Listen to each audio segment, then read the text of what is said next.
Economic Partnership Agreement by the records is a scheme to create a free trade area between the European Union and the African, Caribbean and Pacific group of states. It is a response to continuing criticism that the non-reciprocal and discriminating preferential trade agreement offered by the European Union are incompatible with World Trade Organization's rules. After 10 years of talks, West Africa and the European Union concluded on February 2014 the negotiations for an Economic Partnership Agreement, EPA. The deal is a major agreement from trade and development point of view.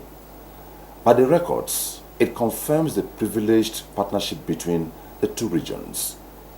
In all this, Nigeria is yet to sign the agreement.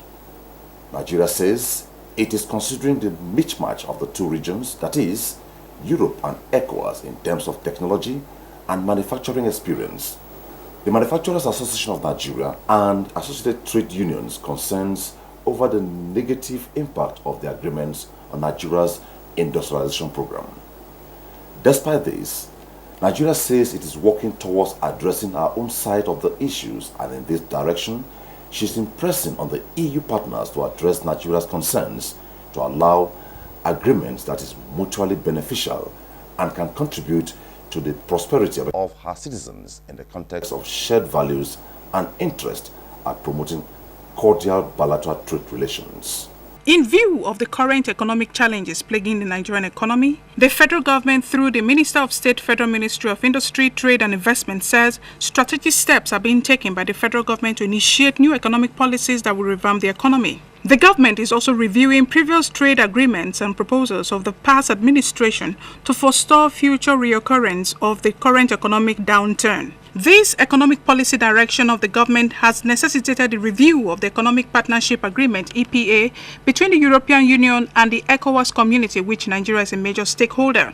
The EPA is too critical to be concluded and signed in a hurry. Though most of the countries under the ECOWAS umbrella have signed up for the EPA trade agreement, the Nigerian government says there is a need to reflect on the pros and cons of the agreement and engage due diligence before making a final decision. In fact, the government has responsibility to protect its citizens, first and foremost.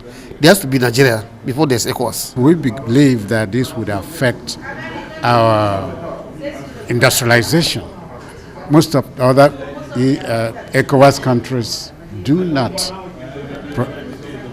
indulge in as much manufacturing as Nigeria does. The minister maintained that the federal government economic policy direction is geared towards domestic growth, especially in the area of industrialization, employment generation and modernization of the Nigerian economy. Does this development in any way threaten trade relations between the EU and Nigeria?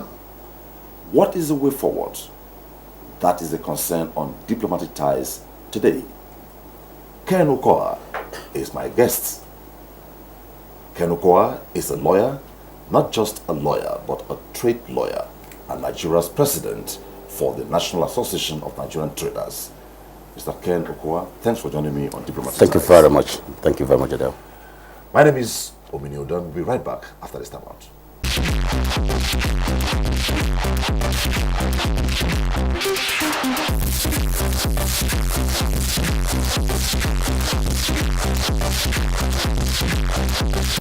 You were involved in the negotiations. What really played out? Well, to summarize the negotiations that took place, not in 10 years, but 12 good years, because the negotiations started from 2002. And of course, we can say that the negotiations is still on, because if we had concluded the negotiations, Nigeria would have signed by this morning. But what really played out was what I would call, and of course, government cannot say this. As an insider, I could see intrigues. As an insider in the negotiations, I could see pressure, undue pressure. As an insider, I could see one playing like a big brother, know it all, and then you must have to suppress, you must have to understand, you must have to kick in. And who is this big brother? And of course, we know that Europe is our colonial master. And it tried to make sure that everything was like master-servant relationship in the negotiations. But some of us who also, who also studied in Europe understood the gimmicks. And we felt, look, this is trade. This is going to be an agreement between two parties. And these two parties must lay all the plans, all the strategies, all actors, all actions, every interest, every need, and concerns on the table so that we see the cards to pick and who wants to leave. But that did not play out that way. And I can give you instances. Take, for instance, what is the tripod objective of the EPA? Just that matter alone. One is poverty reduction. The second is sustainable development. The third is regional integration. But if you look at the EPA, both during the negotiation process as well as the outcome, the eventual and probable outcome, you cannot fix an eye on any of these results tilting towards West Africa and essentially Nigeria. So being somebody who is a party from Nigeria or from West Africa who was part of the negotiations, so what are you guys asking for? Because given the position of Nigeria, Nigeria says, look, we are ready to do this on grounds that you'll address our concerns. And you are a focal group in Nigeria, in the larger picture, West Africa, talking about Manufacturers Association of Nigeria. You are the president of Nigeria's National Association of Nigerian Traders. So what are those things you expect that should be done so that Nigeria can sign this EPA? Because we understand that Nigeria and Gambia are the two countries in West Africa that said they will not sign until the proper things are done within the ambits of World Trade Organization's rules. Thank you. Let me say this record very clearly and very plain. I came into the negotiations as a consultant. When the negotiations started in 2004 proper, because all the 2002 to 2004 was just, kind of preparations. And then they were looking for trade experts, trade lawyers that will go into the negotiation. And they couldn't get. And eventually they came to me and said, look, we want you to help us in the legal aspects of the negotiations as a trade lawyer. Of course, I came up and I began to bring up as a person, as an individual, not as a representative of Nigeria, not as a representative of West Africa, but as a consultant in the negotiations, brought in by Ecowas. And I looked at the text and I said, the first thing I said was, can we please go into the negotiations with a proper view of our interests and our concerns, and therefore articulate a draft? Okay. You don't go into negotiations without a draft of what you want. And you allow the other party to now throw in a draft. If the other party throws in a draft, you will be running through that and following. You become a follower. Okay.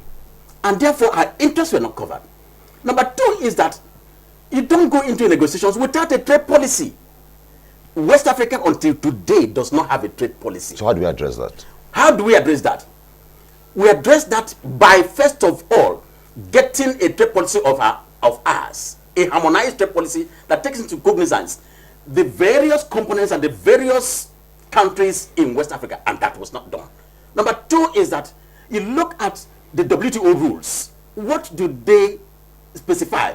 Look at, for instance, Article 24, where the European Union was, hinging on.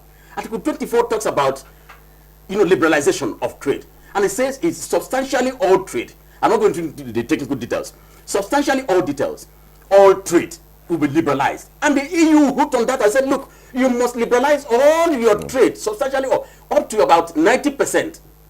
And we said, no, this is a subject of interpretation in the WTO. Okay. Even up to this moment, it is not clear what figure makes up that. My concern is this. Yes. Now, it is clear that other West African countries except Nigeria and Gambia have not signed.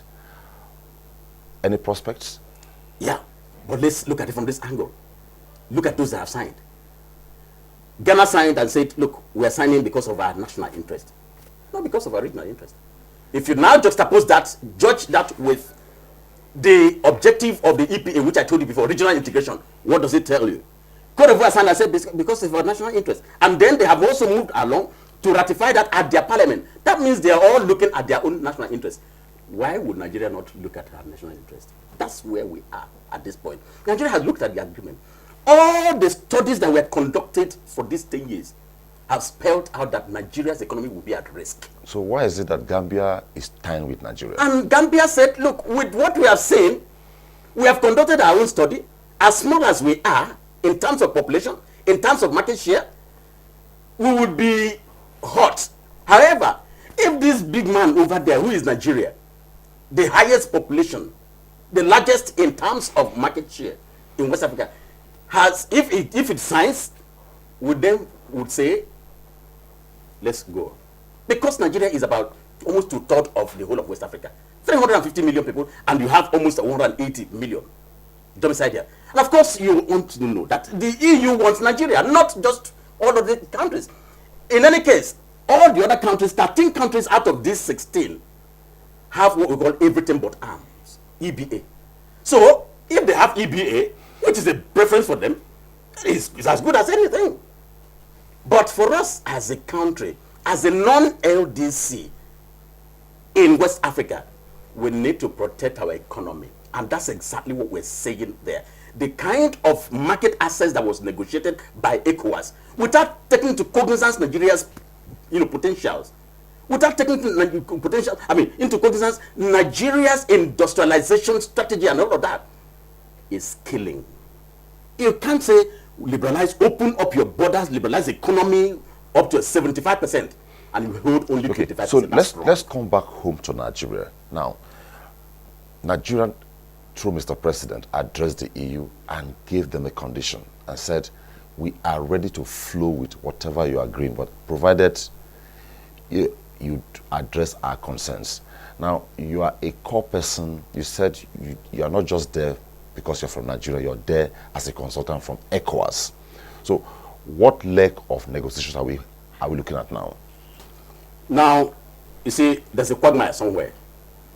Because in 2007, there should have been the deadline. The EPA ought to have, by 31st of December, EPA negotiations would have ended. January 1st of 2008 should have ushered in the EPA agreement. But again, Article 36, paragraph 4 of the Cotonou Agreement that brought in the EPA said, look, if any country, especially the non-LDCs, feel that they are not very comfortable with their economy in this agreement, there should be a review and alternatives should be sought by the Commission, which is the EU. Has that never happened. Okay. And we sought for these alternatives every time. Give us what we call GSP plus, that is Generalized System of Preferences plus, that will make Nigeria lose a bit less and gain a bit more. Okay. Because it is, win and lose and all of that. But that did not happen. Okay. Again, Article 37, paragraph 3. We're going to the next leg of yes. of the program. The program again is diplomatic ties, and our focus today is on the EPA, the Economic Partnership Agreement between the Ecowas and European Union. Will it in any way threaten trade? Nigeria expressed concerns why it cannot sign that agreement until its concerns with regards to the focal group's benefits in Ecowas and indeed Nigeria are addressed. We'll continue after the program, after this time out. Stay with us.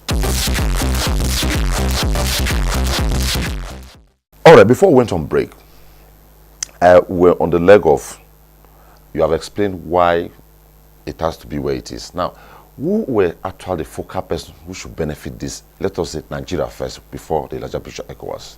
If the agreement, imagine the private sector should be the beneficiary. E.g., can we know manufacturers, traders, and essentially the SMEs. However, all of these components, the private sector in Nigeria came together and reviewed the whole process, reviewed the outcomes of the negotiations, including the texts. In fact, as a lawyer, I ran through the text of the agreement that has been concluded. Okay. And I can tell you, I'm coming up with a book on the implications of every article, one by one. So one very concern that is bothering everybody, if ECOWAS backs out, if Nigeria backs out from this EPA, does it threaten trade relations at all between Nigeria and ECOWAS, EU? It's already threatened. The moment Ghana signed, and the moment Cote d'Ivoire signed and went into their parliament, it became law. Okay. And of course, you look at our law. Section 12 of our constitution, 1999 constitution, as amended, is saying that no agreement can come into force, no international agreement can come into force in Nigeria, except and when it is ratified by the National Assembly, by the parliament. Okay. And therefore, on that premise, if Nigeria does not sign, and ECOWAS has signed, Ghana has signed, Cote d'Ivoire has signed, there are already 4 trade components, trade regimes existing in West Africa now as we speak. Cote d'Ivoire, Ghana, EBA for 13 other countries, and then Nigeria on our own. So, what the EU has done is to disintegrate Nigeria, the whole of West Africa. And it's a diplomatic issue.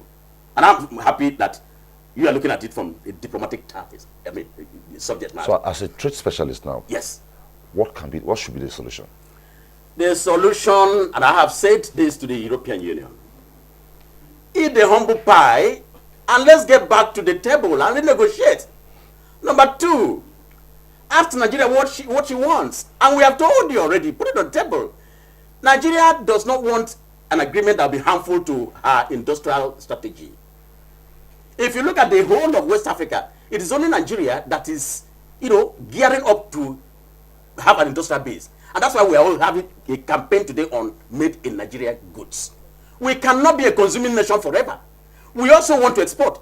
Whatever is good for the goods is also good for the gender. We cannot continue under European Union's domination and say we are importing from Europe, we are importing everything. No, we can also export to them. Okay, now Nigeria technically is in a recession and the government is taking every step to reflate the economy so that we don't get into a stagflation. Given the scenario, we know the latest is that Mr. President was in Germany and he had a forum with the German business community. So, looking elsewhere and looking the other way from the EPA, do we stand to lose anything? Come on, that's where we should be looking at as a country at this moment. And of course, there are a lot of pressure, we agree, on Mr. President at this moment, on the EPA, from Europe, from all angles of Europe. A lot of pressure is on him to sign the EPA. However, Mr. President is looking at it from a nationalistic and patriotic angle. I cannot subject Nigeria to this trauma forever. Now, if you sign the EPA as it is, what you have concluded doing is to also block off Asian tigers. And remember, 87.3% of our trade relations now are coming from Asian tigers. So what have you done? If you sign the EPA as it is, with the MFN clause, the most favored nation clause, therein, I have no time to explain all of this. There is also the tendency of blocking out the emerging markets of the BRICS. If you sign the EPA as it is today, what you have also done is to tell America, you that have given us AGOA, to hell with you. And America gave AGOA on a platter, free. Understanding the SD&T, what we call special and differential treatment provisions of the WTO. Okay. And saying that these people are developing, let us help them. Okay. So that there is no reciprocity in that angle. There are two divergent views out there. Some Nigerians are not knowledgeable about what you're saying in terms of they're not aware of this. And they are feeling that, why would Nigeria not sign? Why should Nigeria not sign? Nigeria should sign. So what will you be telling them? What I will be telling them is that we cannot sign away our future. We cannot close our eyes and put our hands together in shackles.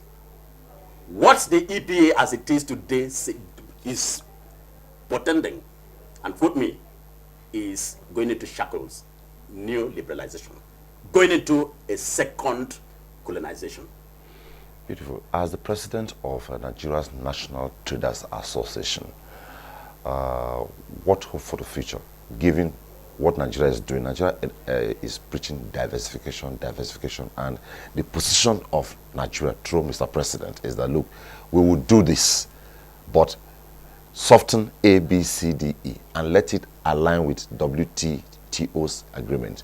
So what will you be telling your trader? Because there are some persons who might infiltrate your ranks. Of course we know, even now, as we speak, they are infiltrating. But again, because of the channel of communications, the communication strategy that we have, it also gets to us. All the pressures, subtle pressures, and all the attractions, the bananas and they're throwing. But my message is very clear. We don't have any other country. I do not have any other nation except Nigeria. And I therefore have told myself, told my God, told my own country. When I look at the green, white, and green, and I read Nigeria's pledge, my confession is Nigeria first. Okay. So what message do you have for ECOWAS? And the message for ECOWAS is,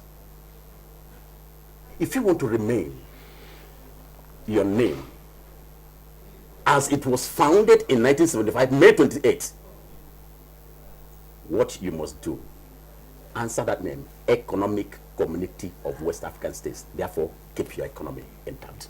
Thank you very much. You're welcome. Barrister Ken Okowa. Barrister Ken Okowa is the national president of Nigeria's Association of Traders, and also not just a lawyer and a trade lawyer. We looked at EPA. Would in any way threaten Nigeria's trade between EU? And the answer is no. The concern basically, which the Nigerian government is saying, is soften the ground, let it align with World Trade Organization's rules, and we'll sign EPA. Other than that, let us keep negotiating. That's about it on Diplomatic Ties today. Thanks for watching. I believe you had a wonderful time with us. On behalf of all of us here, bye-bye.